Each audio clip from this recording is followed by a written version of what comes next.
Nuclear war कराएगा क्या Crimea पर कब्जे की कोशिश? सेवेस्तोपोल सिविक चेंबर के चीफ फार्मचुक की चेतावनी सामने आई है। क्रीमिया पर हमला थर्मोन्यूक्लियर ग्लोबल वॉर में बदल जाएगा।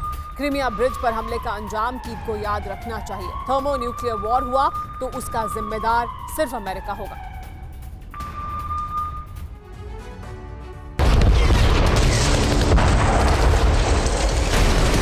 अमेरिका क्रीमिया पर हमला करने के लिए यूक्रेन को हरी झंडी दे चुका है। जेलेंस्की भी क्रीमिया को यूक्रेन में मिलाने के काम पर लग गए हैं। रूस अमेरिका के इस कदम से खफा है। इस बीच सेवेस्तोपोल ने चेताते हुए कहा कि अगर यूक्रेन ने क्रीमिया पर हमला करने की गलती की तो ये जंग थर्मोन्यूक्लियर ग्लोबल वॉर में तब्दील हो जाएगी। सेवेस्तोपोल सिविक चैम्बर के चीफ फार्मचुक ने यूक्रेन को आगाह करते हुए कहा है कि क्रीमिया को यूक्रेन में मिलाने की कोशिश हुई तो तुरंत न्यूक्लियर वॉर छिड़ जाएगा। सेवेस्तोपोल सिविक चैम्बर के चीफ एलेक्जेंडर फार्मचुक की चेतावनी। क्रीमिया पर कब्जे की कोशिश थर्मोन्यूक्लियर। ये अपने घर की छत पर ही फल और सब्जियां उगाते हैं। महीने का 40 से 50 हजार कमाते भी हैं। इनसे सीखना है तो फ्रीडम ऐप को अभी डाउनलोड करो। ग्लोबल वॉर में बदल जाएगा। क्रीमिया पर कब्जे की कोशिश को रूस कभी माफ नहीं करेगा। सेवेस्तोपोल ने यूक्रेन को यह भी याद दिलाया है कि क्रीमिया ब्रिज पर हमला करने के बाद रूस ने किस तरह से पलटवार किया था। फार्मचुक ने साफ लफ्जों में कहा है कि अगर क्रीमिया पर कब्जे की कोशिश हुई तो थर्मोन्यूक्लियर वॉर के लिए अमेरिका जिम्मेदार होगा।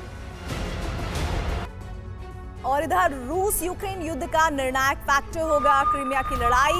यूएस पूर्व कमांडिंग जनरल लेफ्टिनेंट बेन होजेव्स ने ये आगाह किया है और जब तक क्रीमिया पर रूसी कब्जा रहेगा यूक्रेन सुरक्षित नहीं होगा, ये भी उन्होंने कहा है। साथ ही यूक्रेन अगले कुछ महीनों में क्रीमिया की आजादी की शर्तें तय करेगा। क्रीमिया को मुक्त कराने के लिए केर्च ब्रिज नष्ट करना पड़ेगा, ये भी कहना है होजेव्स का। दुनिया के कई मुल्कों को लगता है कि क्रीमिया पर हमला कर यूक्रेन नई मुसीबत मोल लेगा, लेकिन अमेरिका के पूर्व सैन्य अधिकारी क्रीमिया पर हमले को लाजमी बता रहे हैं। अब यूएस के पूर्व commanding general lieutenant Ben hoses कह रहे हैं कि क्रीमिया पर जब तक रूस का कब्जा रहेगा यूक्रेन खुद को सुरक्षित नहीं कर पाएगा। ऐसे में यूक्रेन बहुत जल्द क्रीमिया पर हमले का प्लान तैयार कर रहा है। होजेस की दलील है कि क्रीमिया पर कब्जे की लड़ाई रूस यूक्रेन युद्ध का सबसे महत्वपूर्ण हिस्सा है। यूएस पूर्व commanding general lieutenant Ben hoses ने किया आगाह, क्रीमिया पर कब्जा रूस यूक्रेन युद्ध का निर्णायक फैक्टर होगा। क्रीमिया पर रूसी कब्जे से यूक्रेन कभी समझौता नहीं करेगा। जब तक क्रीमिया पर रूसी कब्जा रहेगा यूक्रेन कभी सुरक्षित नहीं होगा। पूर्व जनरल ने यह भी दावा किया है कि रूसी कब्जे की वजह से यूक्रेन अपनी अर्थव्यवस्था सुधारने में सक्षम नहीं होगा। ऐसे में यूक्रेन बहुत जल्द क्रीमिया पर हमले की योजना बना रहा है। होजेस ने बताया कि क्रीमिया को मुक्त कराने के लिए सबसे पहले केर्च ब्रिज को नष्ट करना होगा। और अगले एक हफ्ते के अंदर अंदर रूस करने जा रहा है बड़ा हमला। यूक्रेन के मिलिट्री चीफ ने कहा रूस कर रहा है इसके लिए बड़ी तैयारी। हमले को लेकर यूक्रेन में अलर्ट जारी किया गया। पुतिन पहले से विध्वंसक हमले की कर रहे हैं तैयारी।